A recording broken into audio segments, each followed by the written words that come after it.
Alright, so we got the Mercury in Aries right now. So we all gonna basically be thinking directly towards a certain our safe when it comes to our communication skills, the way we think, communicate, analyze. We're not gonna basically be beating around the bush.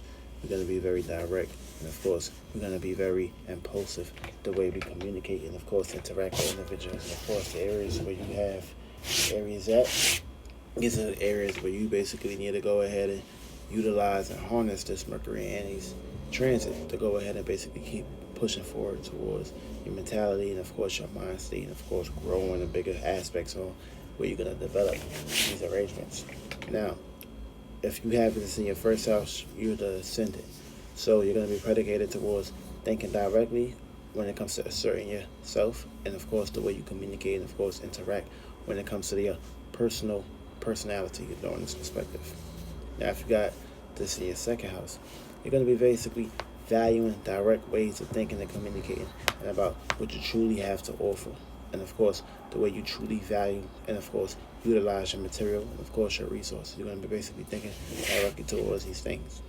If you got this in your third house, you're going to basically be thinking directly towards your environment, your surroundings, and of course your friends. Or you're going to be attracting this energy. Mercury in Aries in the fourth house, you're going to basically be thinking directly towards your home, your family, and of course your household, or you're going to attract this.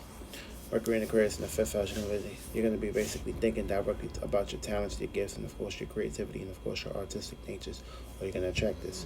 Mercury in Aries in the sixth house, you're going to be basically thinking directly about asserting yourself towards your health, your routines, and of course your responsibilities, or you will attract this.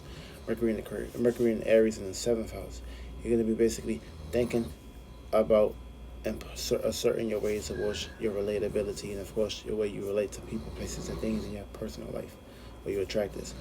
Mercury in Aries in the eighth house, you're going to basically be thinking deeply and directly towards your desires, your passions, your motives, or you will attract these energies or attract this on your mind.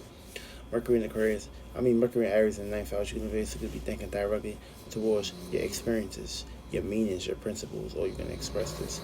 Mercury in Aries in the 10th house, you're going to basically be thinking directly towards your status, your career, your possessions, your goals, and of course your duties and obligations. You will attract this.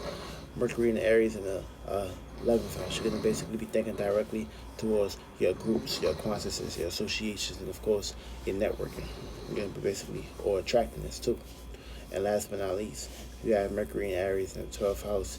You're going to basically be thinking directly or asserting yourself towards your dreams, towards imaginations, towards beliefs, towards things not dealing with the unseen or subconscious.